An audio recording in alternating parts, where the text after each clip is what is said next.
The hive mind has actually in some ways taken the place of real community. Shared storytelling is so important because it forces us to give our attention to the same thing. This is why religious practice is so effective at binding together communities. We all give our shared attention, our shared focus to one thing, not to many, but one.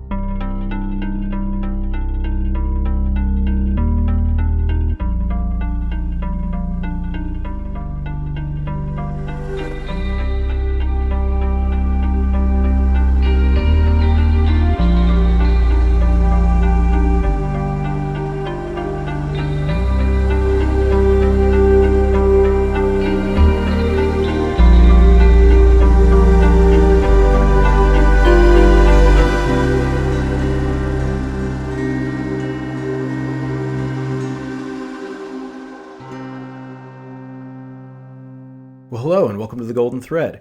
We've been thinking about some stories having to do with a certain kind of monster, and that is the idea of the many-headed monster or the many-headed serpent or the many-headed dragon. We've talked about the story of Hercules and the Hydra and some of the other expressions of these kinds of monsters in myths. And what we have been trying to do is to talk about this and see how this relates to some of the things that we are even experiencing in our modern culture today, that we seem to be seeing a kind of cultural unraveling, this kind of multiplicity of issues arising sort of in the same sort of way as the kind of the many heads of the Hydra emerge. And they don't immediately seem to be connected with one another, but there is some question of, is there a commonality? Is there something that they're all sort of drawing from? And there's the temptation to want to try to fight all of the different individual heads that needs to be resisted. And instead, we need to look for commonalities. We need to look for a kind of unity that from which this all kind of springs. And we talked a little bit about postmodernism and the idea that maybe at the bottom of some of the unraveling that we've seen and the kind of radical skepticism that we oftentimes are seeing a rise in our culture and maybe even in ourselves about the nature of reality, that this might be an expression of this kind of philosophy that everything ultimately springs from. And what I wanted to talk about here today is a specific avenue that we see this being expressed through, and that is the avenue of the kind of digital world that we find ourselves in, right? We are living at a time after the advent of the internet, where our lives are more and more connected with technology, right? Even the way that we are speaking with one another right now, I'm very much aware, is through the avenue of technology. And technology is a really wonderful thing, and the internet is a wonderful thing, and we use it a lot. But what I wanted to think about a little bit here further today is, what are the effects that living in a digital world are having on us as human beings? Because I think that there's a relationship between this and this kind of idea of the many-headed monster or the many-headed adversary, the manyness of the world in which we live in, and what kind of effects that's having on us, our minds, and even in other ways in our culture. And are there ways in which we can retain our humanity, that we can, and perhaps even restore and regain some aspects of our humanity that might be being lost? My wife and I are teachers, and so we have the opportunity to work with kids a lot, and so we get to see sort of the next generation or generations as they are coming up, and we get to make certain observations about some of their behavior and some of the challenges with when it comes to education with the next generation. And one of the things that we have observed over this last couple of years is we've noticed how the way in which kids interact with technology has progressed and has shifted. And my generation was probably the last generation to grow up without phones, without really much access to the internet. And so for the most part, we were playing outside and building tree houses and doing things of that sort. But the next generation is really growing up very much integrated with technology. And I think that it's having an effect. Well, it certainly is having an effect on the way that the next generation thinks and responds to things. And one of the sort of funny expressions of this that we were noticing in our various teaching experiences with our various students is the is the pattern and the behavior surrounding memes. And so memes, have been around for a long time, but we see this more and more so taking on different manifestations. And so lately it's been TikTok memes. And so there's been TikTok memes, and a lot of times, I won't say specifically what meme it was that kind of arose over this last year. There were a couple of them, but they have tended to have sort of phrases that one person will say, and then other people will respond with certain hand gestures or motions or dances or things like this. And they tend to be very silly and goofy and innocuous. But one of the things that we were observing in this was kind of actually concerning was the way that it seems to be affecting kids at a younger and younger age, and in a more and more almost automated kind of way, which is very, very strange. So my wife was telling me, for example, how she was noticing how in her classroom, as she was trying to get people's attention and all the rest, that the slightest kind of reference to something that was sort of meme-like could derail the entire classroom. And so somebody might say something that inadvertently referenced a meme, and all of a sudden the entire class would all start doing the hand gesture or doing the little dance or making the motions. And my wife was telling me about how she observed this one day, and she was struck by how strange it was that the response almost seemed like an automated response from the kids, that it was almost like this kind of semi-robotic programming, that it's like they had seen the meme and watched the videos and done the gestures and everything so many times that it had just sort of like gotten connected in their brain to where they weren't even thinking about it. They were just doing the gesture. They were just doing the motion. I have one student who is 4 years old, and I observed this. I do a lot of private lessons in my form of teaching, and so as I was teaching and I was working with him, I was just noticing how like he could get distracted by the slightest thing, and a lot of times it would be this, these kinds of references that were sort of meme-like, and he'd all of a sudden, go off into the motion or whatever, and then have to reel him back in. But what this seems to indicate to me is just how pervasive the internet has become in the way that we think, and actually in ways that I think are unconscious or subconscious, that there is this sort of layer that is become integrated with the digital world. And in some ways, it's a really wonderful thing. And in some ways, it's allowed for greater connectivity between us and greater communication and greater understanding and coexistence with one another. But in some ways, too, I think that there's something that we need to be aware of and that we need to watch out for. And that is this sort of, this kind of influence that the digital world seems to have on us by way of dehumanizing us as human beings, right? Like as a human being, there is a certain way of being in the world that is natural to a human being. And that evolves and changes along with us, but still there is a kind of world that we inhabit that relates to us as human beings, and that we relate to in a human way, and that is our way of being in the world. But as that kind of environment changes, as the environment around us changes, we begin to change with it, that we are influenced by the kind of biome that we inhabit, which is increasingly a digital kind of world. And I think that there's a danger that as we inhabit this digital world more and more on a daily basis, there is a danger that we may become less and less human. We become more and more of this kind of other thing, this other way of being. And I know that there's a lot of concern about this, particularly with kids, and a lot of attempt to sort of limit the use of technology and screens and all of this kind of stuff. But I wanted to talk about it even today a little bit from a kind of a symbolic standpoint, because if we think about this idea of the internet, right? So the internet, from its inception, the internet has been sort of the archetypal way that the internet has been portrayed, or the primary symbol that has been representative of the internet is the idea of a web, right? So this idea of a web, and I want to think about that just even in a mythic and an archetypal sort of sense, that it makes sense that the internet would be the World Wide Web, right? It's funny, we forget that that's where the www comes from, right? This idea of this web. And what is it? What is a web representative of? A web is representative of connection, right? It's this many threads, right, that all connect and they all intersect with one another, and they allow for movement along the threads. And so one can move around and kind of inhabit this space where there's all of this kind of connectivity.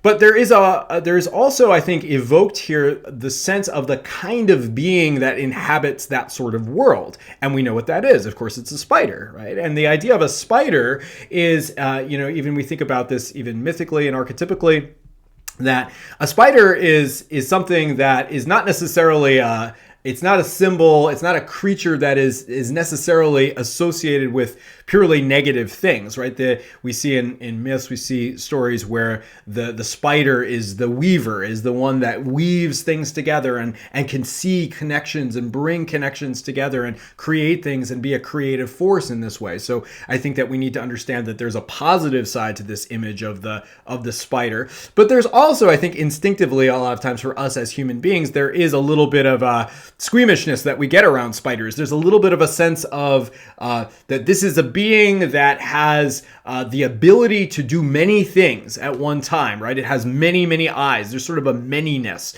to a spider. There's many legs, many eyes, many threads, many strands, and this ability to pay attention to many different things all at the same time. And there's a sort of a predatory nature to a spider, right? That all of these threads are connected, but for the purpose of catching prey. And there's a sense, I think, that we have instinctively that a web can be dangerous in the sense that we can become trapped by a web. We can be enmeshed in it. We can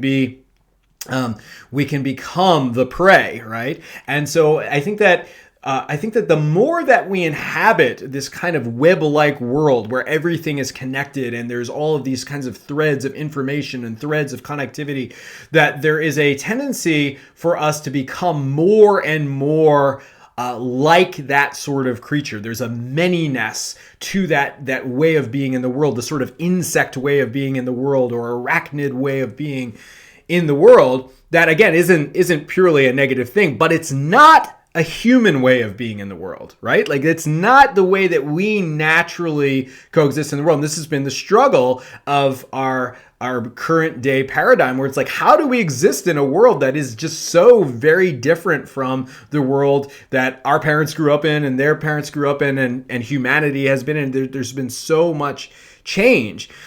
And so I think that this is something that we need to be careful of and that we need to be watching out for. And there's lots of different manifestations of this that our culture has taken on this sort of more insect-like way of being, and we can see it at sort of the micro level, and we can see it at sort of the macro level. We see it in our cities, right? As we become many, as there are more and more and more people in the world, there's more and more of a manyness and a multiplicity of our existence in the world that it more and more resembles this kind of more insect-like way of being. We see it in the digital world. We also see it just even in the way that we build buildings and have skyscrapers, and that we have all of these roads and paths and connections. It becomes more and more like the termite mound, right? Less and less like the kind of way in which people have generally existed in the world. It becomes this sort of thing where in order to have so many people coexisting in one place, there to be a certain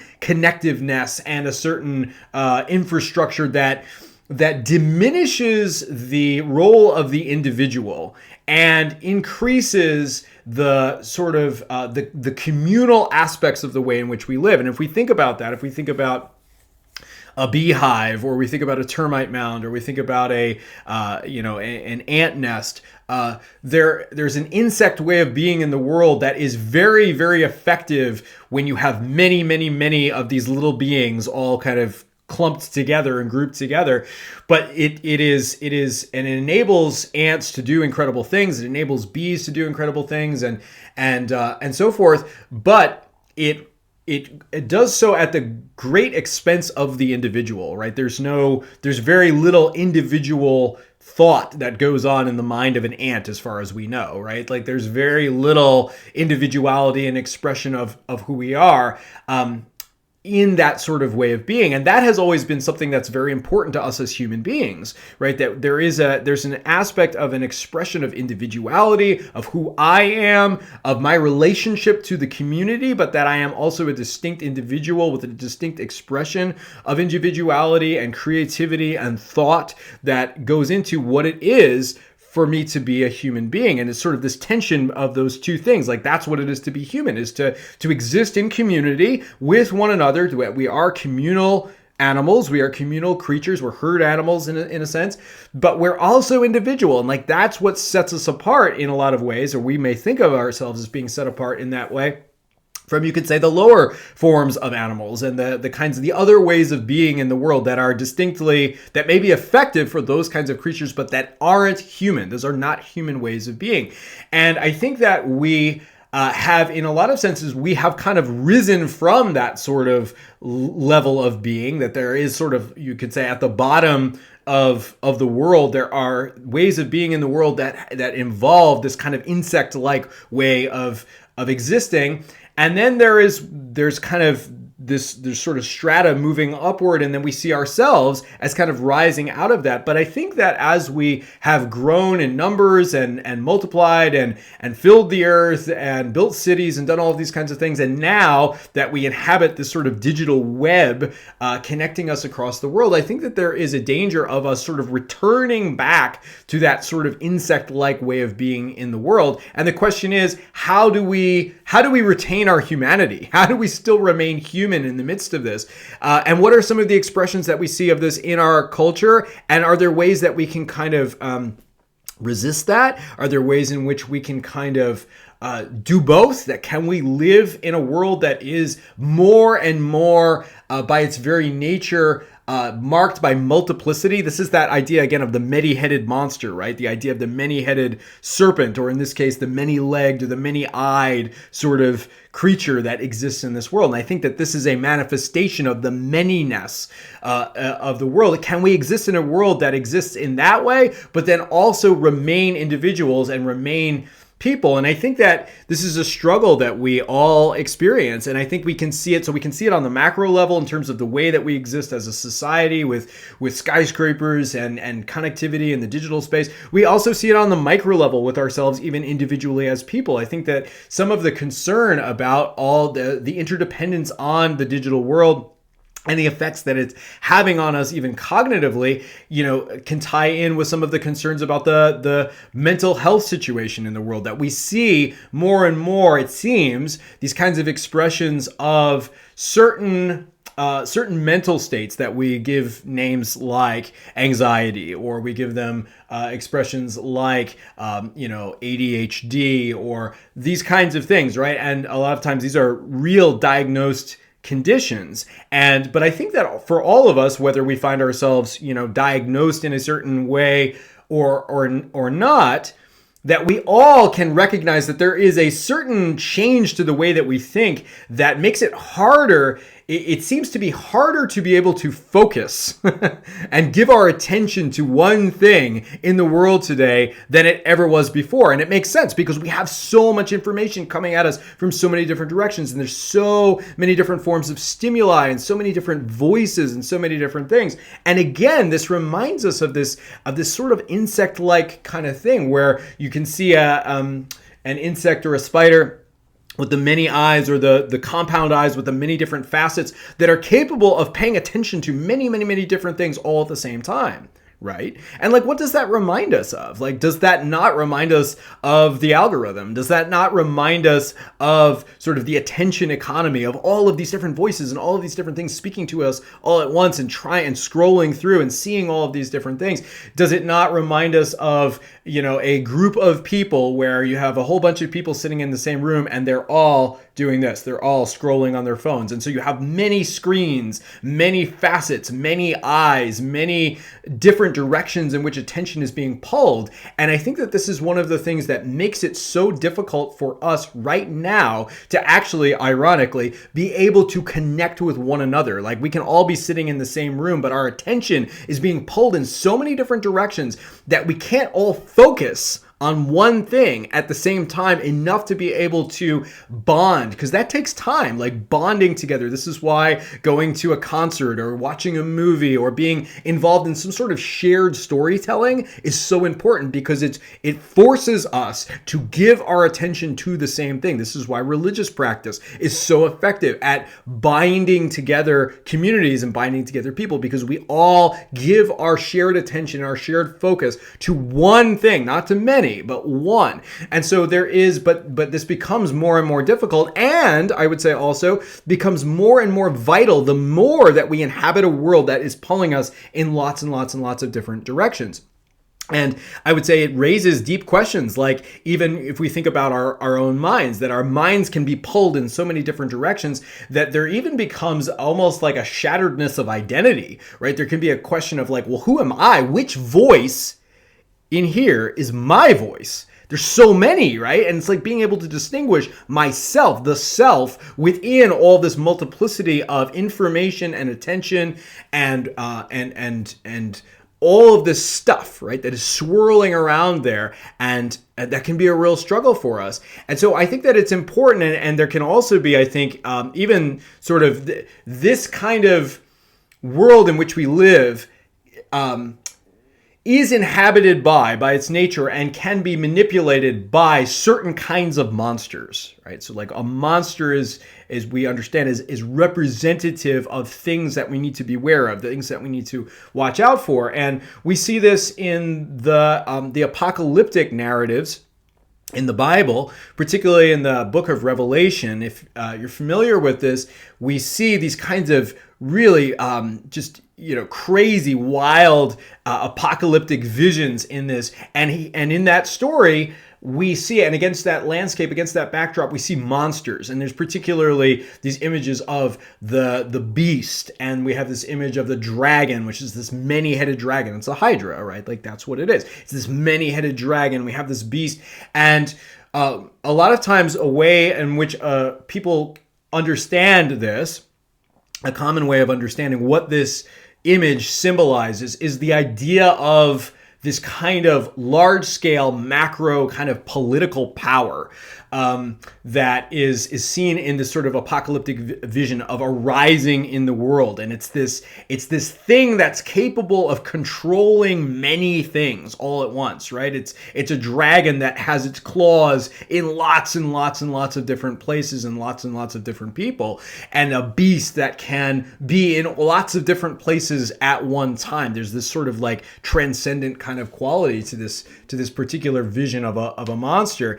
And I think that we see one of the ways that we see this playing out in the world today is through expressions of totalitarianism, is through expressions of control, that we are living in a time now where it is possible for the state, it is possible for these kinds of beasts, if you will, these kinds of large-scale corporations many times, or political entities, to have a kind of control and have a kind of presence in the lives of many people and in many different homes in a way that was never possible before in the history of humanity. But because of the internet and because of technology, there is this ability for there to be a kind of presence, whether it's simply through advertisement or whether it's through data control and acquisition, or whether it is through surveillance. There's a possibility for there to be a kind of surveillance state that is reminiscent of Soviet Russia, except that now we see it happening where we have the listening devices in our pockets, right? Like we have the video devices, on us at all times. And there's sort of this question of like, wow, well, like what might arise? What kind of beast might arise out of the sea of that kind of world that we inhabit now? That's sort of chaos. We've talked about the image of the sea as chaos, and we can see a beast sort of rising out of that. That's the image that we see in the book of Revelation. And then there are certain places in the world where this is actually happening now, in certain totalitarian regimes where technology is used in that kind of way. And I would say here in the West that we are not immune from that. Like, that is a very distinct danger and a very distinct possibility. So that is sort of like the monster at the top, you could say. It's kind of the big monster. But then there's sort of like another kind of monster that I think we see arising in the world. And we see this also in the apocalyptic visions in the book of Revelation, which is this, it's this image. It's a very different kind of image, but it's this image of a woman. So there's this woman that comes along, and in sort of the traditional parlance, the traditional language, she's referred to as the whore of Babylon. And she is this sort of woman that rides on the back of the beast. It's a fascinating image, but again, it's this image of some other kind of creature, some other kind of being that is connected to that, but in a different sort of way. And I think that if the beast, if the kind of the dragon, or this is this sort of like this image of this kind of masculine image, this image of this sort of macro kind of totalitarian political sort of image, I think that there's a way of understanding this image of the woman that rides on the beast as being a more kind of subtle, internal, kind of from the bottom up sort of expression of this kind of weird multiplicity. And the way that it's described in the book of Revelation is that she is associated with commerce. She's associated with like materialism and like stuff and the acquisition of stuff. And then this is the way in which she sort of like woos the nations of the world in a kind of weird way. And I think that is also, we can see that playing out with us as well, that the devices in our pockets so many times are the way in which they kind of maintain control and connection over us a lot of times is through this sort of expression of materialism, of the sort of the perversion of the American dream, right? The always wanting to get, and the always wanting to, if you will, sort of lust after more and more things and more stuff. And that's an expression of multiplicity too, isn't it? The kind of acquisition of things. It's like, how many things is enough, right? Like, as we gather things, we know this statistically, that human happiness only increases to a certain point, and then after that point, it's diminishing returns. And we actually become more and more slaves to our stuff. And so there's something there about materialism. But I want to connect this also even with the way that we see this online. We obviously see this through, as we say, advertisement and data mining, and we see it through these online shopping, all that kind of stuff, and just things constantly pulling at our attention, pulling us to run after different kinds of things. And these two things I think can go together. There's the one from the top down, the sort of surveillance kind of control sort of thing, and then there's the like running after lots of things and being distracted by. It's like basically these are really the two expressions that we see in the dystopian novels of 1984 of George Orwell, which is all about control from the top down, and Aldous Huxley, which I've talked about as well, Brave New World, which is from the bottom up, where it's like we're pulled, people are controlled by our desires, are running after all different kinds of things, whether those are material things or sensual things or experiences or what have you. And one of the things that I wanted to just mention about this briefly when it comes to the expression of this on the internet, and sort of this idea of like kind of returning to a sort of more, you could say, more insect-like way of being in the world, is this expression that we see where a particular kind of expression of this is in the internet. We see a lot of, there's a lot of things that are sort of alluring, right? And attention getting. And one of these is like the creation of and the consumption of, you could just say, adult content, right? There is adult content on the internet. We're aware of this. And it's actually ever since the advent of the internet that has been a major player on the field when it comes to this kind of exchange of information. I think it's been measured that, at one point, that it has kind of generally been the case that there's about a third, about 35% of the online traffic has to do with the consumption and the production of this kind of content on the internet. And what I want to do just for a second here is I don't want to get derailed on this. We talked about not getting pulled into sort of like the culture wars of all the different, fighting every single different little head that emerges from the beast. But rather instead, I don't want to talk too much here about like the moral ramifications of, like adult content and that industry and all of the rest. But I want to actually just talk specifically more about how I believe that there is a very distinctly dehumanizing effect that that kind of content has had, the consumption of and production of that kind of content has had on us as human beings, and has the threat of having as human beings. Because I think that there's something, wherever you may fall on what you think about that kind of content and consuming it or producing it, I think that there's something that we ought to be able to agree on together, which is that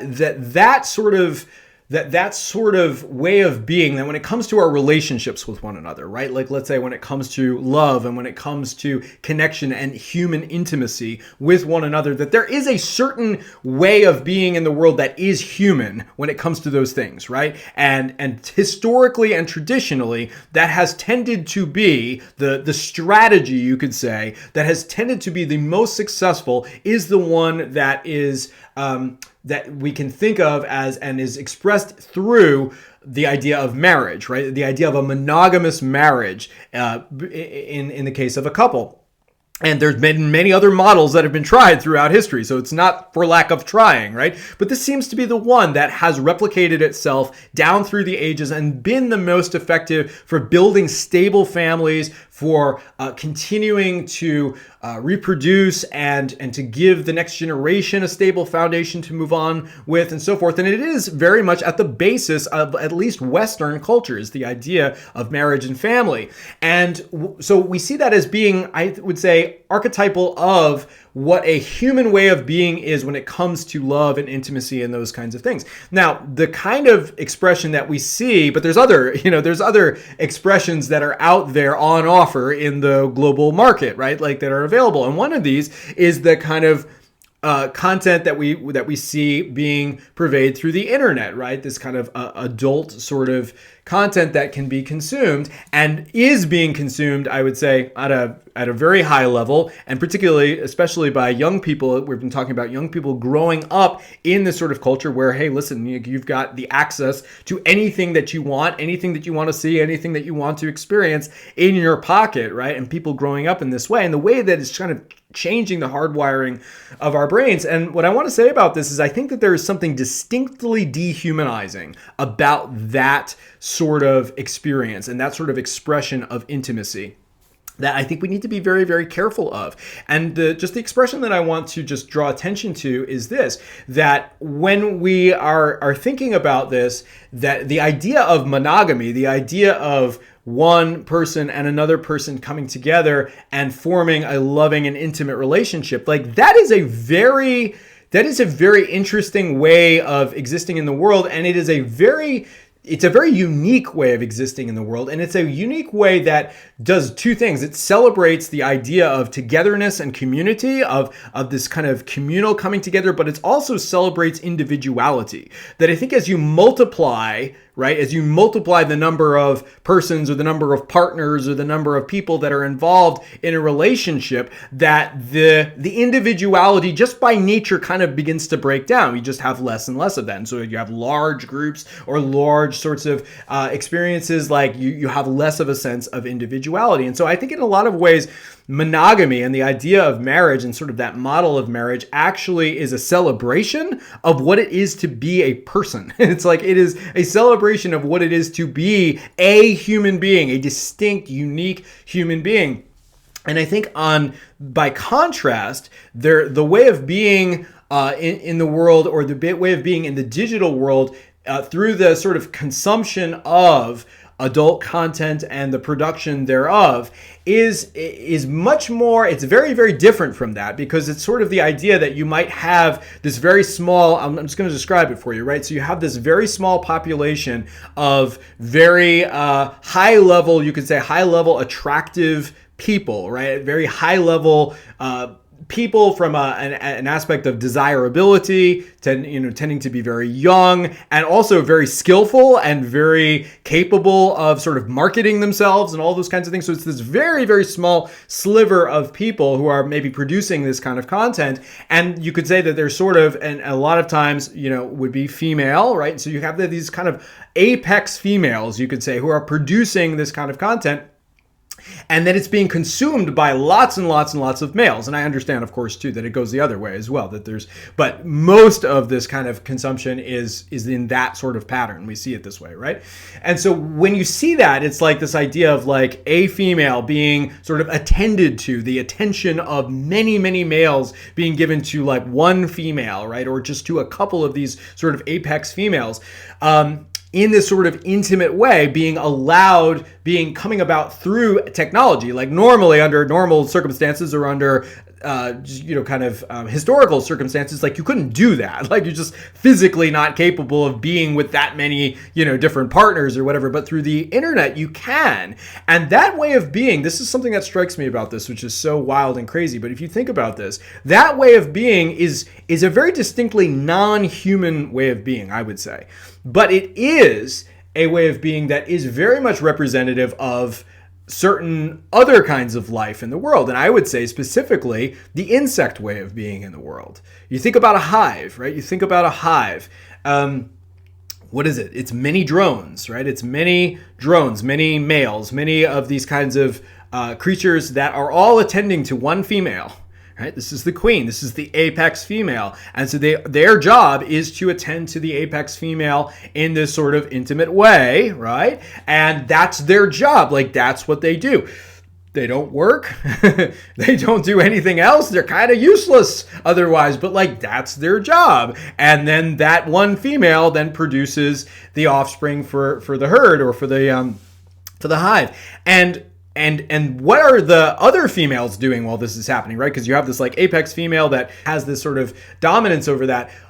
But what happens to all the other females? All the other females become the workers of the hive. And what we've seen, I think, happening in our culture today, which is very strangely sort of reminiscent of this, is we've seen in a lot of ways a certain pattern among young males, particularly who have been struggling with this kind of failure to launch, right? Struggling to find motivation, struggling to find purpose, struggling to find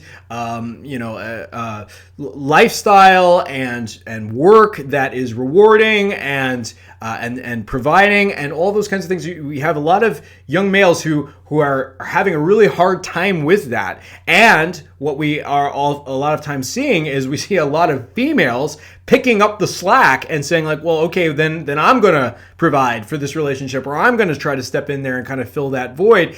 And I really think that there's a similarity in this sort of this kind of relational dynamic in the world that is very antithetical to what it is to be a human being, but is much more reminiscent of this, again, this more insect kind of way of being in the world. And it's not just that. It's not just the idea of the queens and the hive, playing itself out in terms of intimate relationships.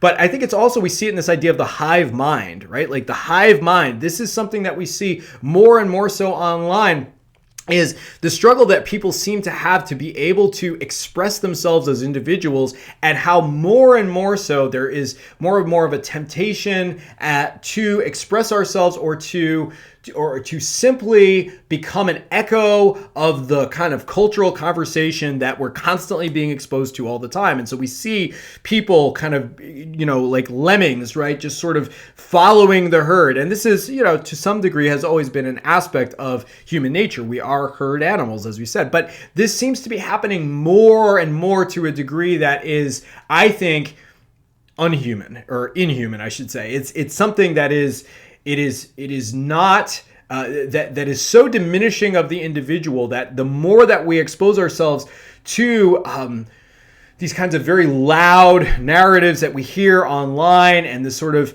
attention-getting culture and all the rest, we become just parrots. We become just other echoes of this sort of this hive-mindedness, just echoing over and over the things that we hear online and the things that we see, and we're losing some of what it is to be an individual and to have our own individual thoughts and to have our own individual positions and opinions about the world. And so I think that it is so important that we do everything that we possibly can to resist this. We need to do everything that we can to try to restore our humanity, to find and recapture what it is to be human, to recapture what it is to be an individual. That is, I think, something that is so vital and so important. And also understanding that like connectiveness is important. Like we need this, we need connectedness. We actually, I think, are in some ways starved for connectedness because of the digital world that we live, that it's sort of taking the place. The hive mind has actually in some ways taken the place of real community and real connection and real conversations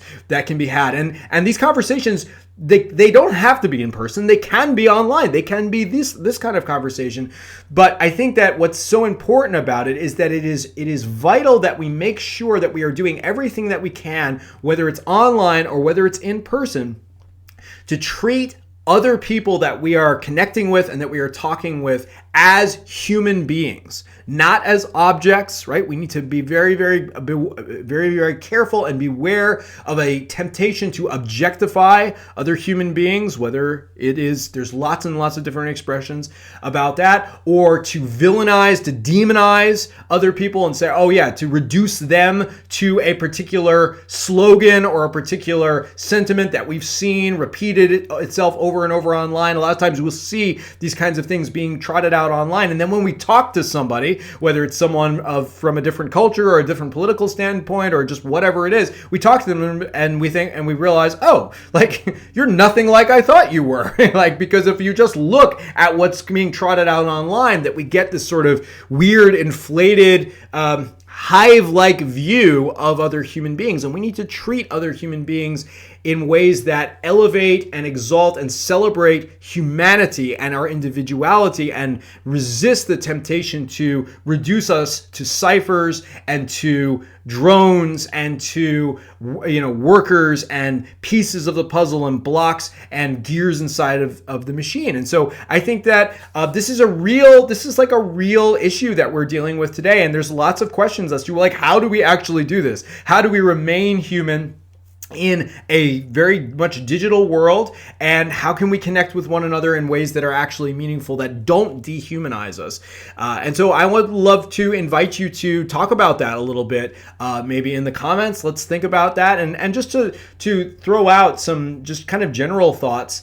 As we're thinking about this, I think that there is a call to radical individuality. There's a call to radical humanity, a call to radical, you could say, monogamous attention, to give our attention to one thing at a time, to not allow ourselves to be pulled in too many ways. I think this is something that we actually have to practice. We have to practice giving our attention to one thing at a time, to one person at a time, to having an actual focus, to being able to have an actual conversation that doesn't bounce all over the place all the time. I think that there's, whether that means just putting down our phones or whatever it looks like for us, like there's actual practices that can help us to be able to do that. I think we also need to practice community as best we can, that as the hive mind sort of becomes this kind of alternative for true community, we need to actually practice real community. And so, like, what does that look like? What does real community look like to you? In what ways have you experienced real community in your life? How has experiencing real community helped you to resist some of these dehumanizing forces? And as I said before, I think the other thing is to do everything that we can to humanize other human beings and to resist any temptation to dehumanize human beings, whether they are similar to us or whether they are very, very different. Like, we are all human beings, and so we need to treat each other with that kind of respect and that kind of dignity, because the dignity with which we treat other people is ultimately the dignity that we're going to treat ourselves with. And as we dehumanize others, we are actually dehumanizing ourselves. So we need to do everything that we can to try to resist that. And so I want to encourage you to share a little bit about what your experiences have been with some of those things. And I look forward to getting to speak to you again. And I am super grateful, I just want to say as well, for this kind of digital way of communicating. And it goes to show that we can use the internet. We can use this kind of web, this connectivity. We can exist in this world in a way that doesn't alienate us, but actually brings us closer to one another. We just have to be creative and ingenuitive and human and individual in the way that we think about these things, which is going to enable us to be able to exist, I think, more fruitfully and in a more human fashion in this digital world. And so I look forward to hearing from you and speaking to you again in the next episode.